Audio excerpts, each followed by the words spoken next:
Howdy, everybody. Welcome on into the cargo bay for a special edition of Hobby Talk, a little smaller edition of Hobby Talk, a more focused edition of Hobby Talk. How's it going, BC?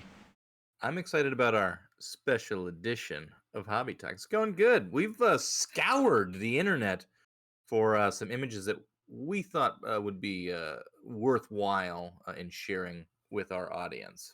Yeah, these are some of the most fucked up Star Wars cards out there. Most of them come from Star Wars Galaxy 2, honestly. I think A lot of them, yeah. I think we might have a different list in the future once we collect more of these older Galaxy sets ourselves. But for now, we just wanted to highlight some of the weirdest cards we've come across in our small collecting journey. Let us know what we forgot in the comments. VC, why don't we start it off with a card that we both were immediately drawn to when we first started collecting, and that is that's this card right here, now appearing on your screen. Yeah, this is a classic. Part of the fun of opening packs of Star Wars Galaxy was you never knew what image was going to be lurking, and wouldn't you know, this combines a classic Star Wars Series 1 trading card of a horrified Luke seeing his family murdered Uh-huh. with some like expressionist kind of stuff going on in here. It's almost like some Salvador Dali to really highlight the inner pain and turmoil of seeing his crispy aunt and uncle. Yes, I'm bringing up the back of this card now. The artist, I can't see on my screen this card right now, BC, so let me scroll over here.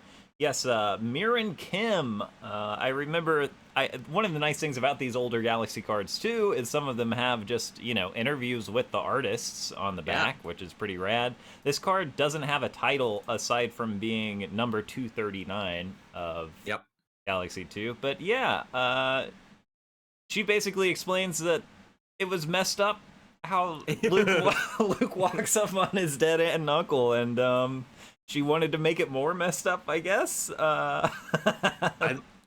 I say A+ job on making it more messed up.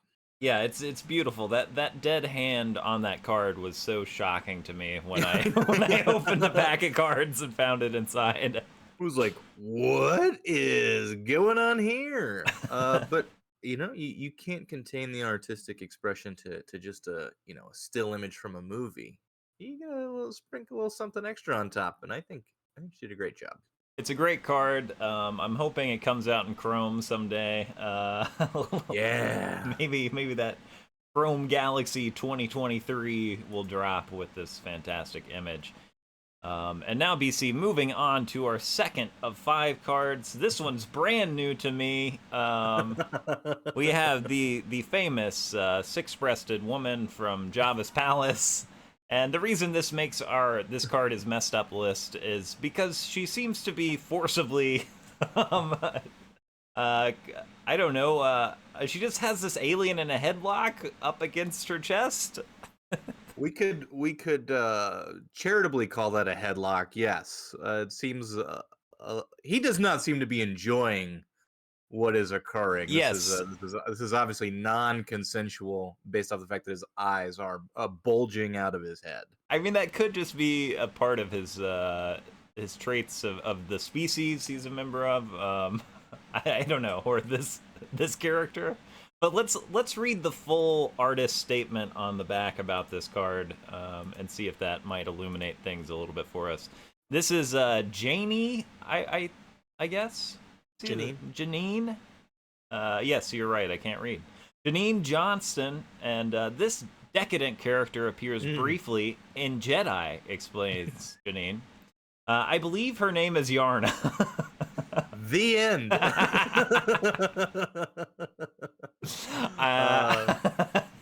I love that.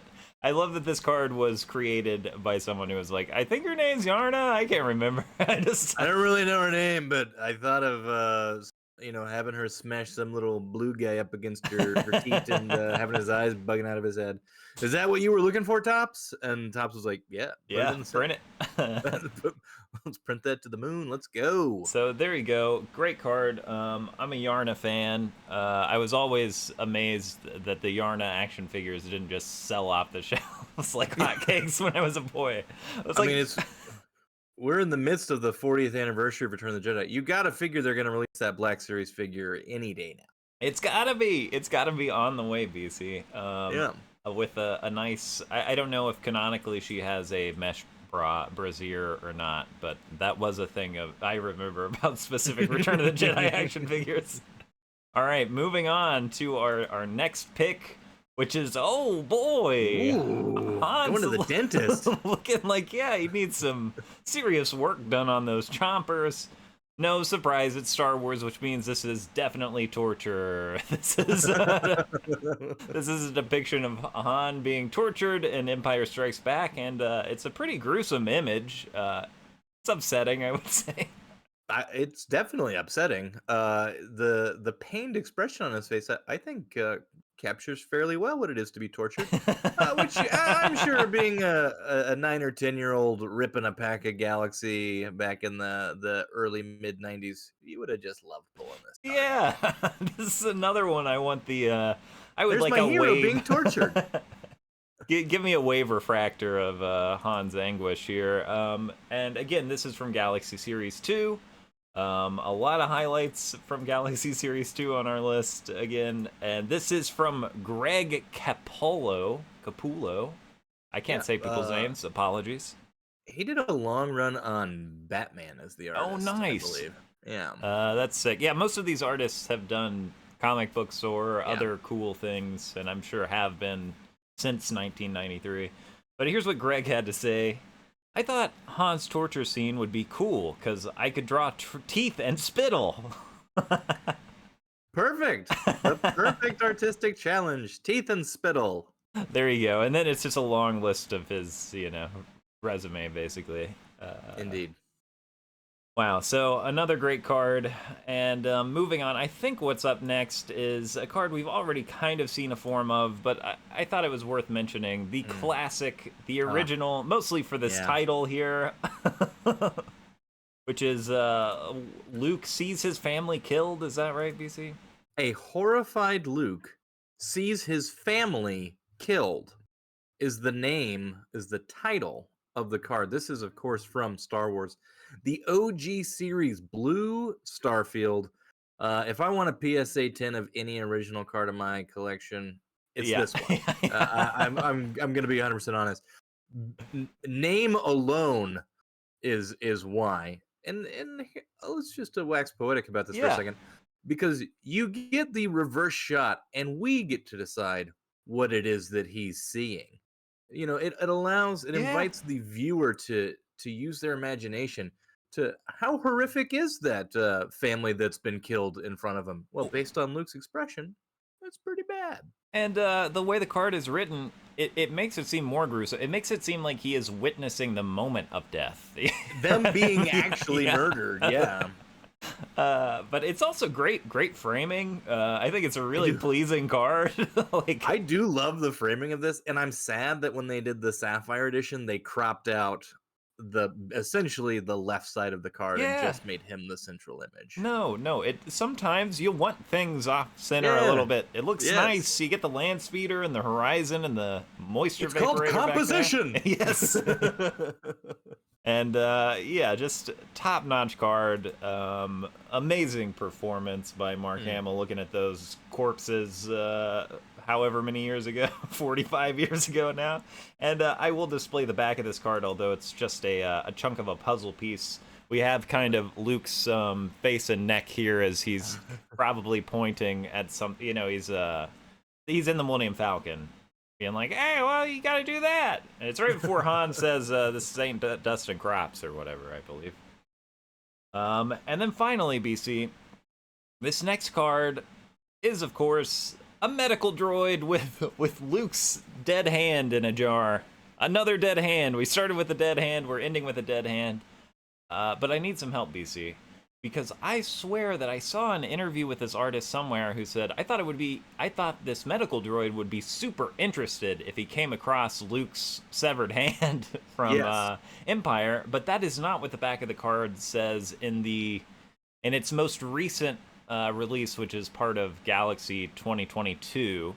I couldn't find the original card from this. I know it's an original Galaxy card because it has that orange line at the top.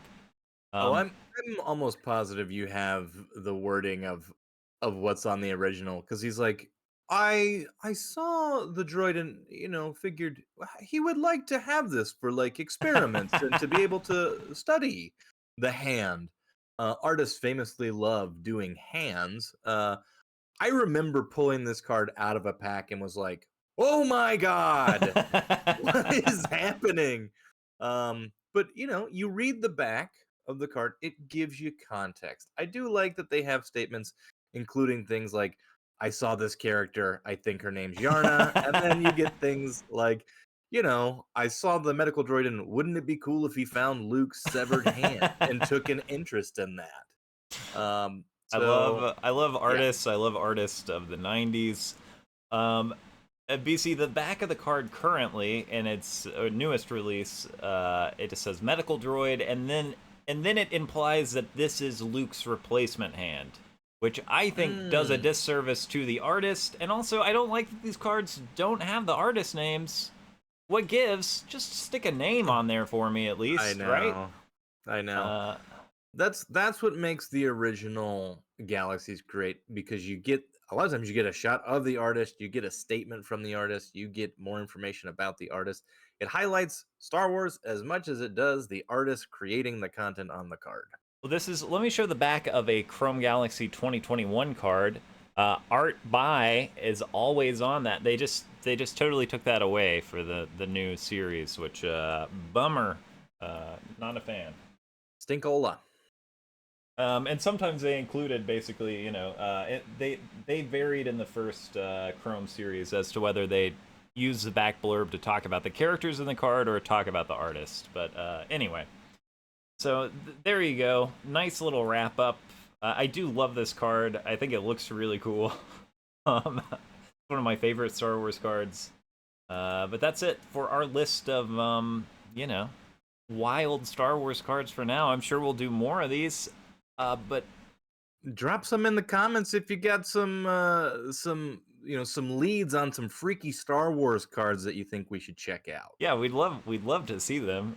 We would. And also just any weird interview chunks from the back of these Galaxy cards. I remember the Jack Kirby interview where it was just like, there's something where he's like, I don't know how to answer this question, and they left that as the money. There's some real gems out there. Yeah. But yeah, that'll do it for this little quick blurb of Hobby Talk. Check us out on the YouTube for more. Like, subscribe, comment, check it out. Send us a check. We'll see you next time.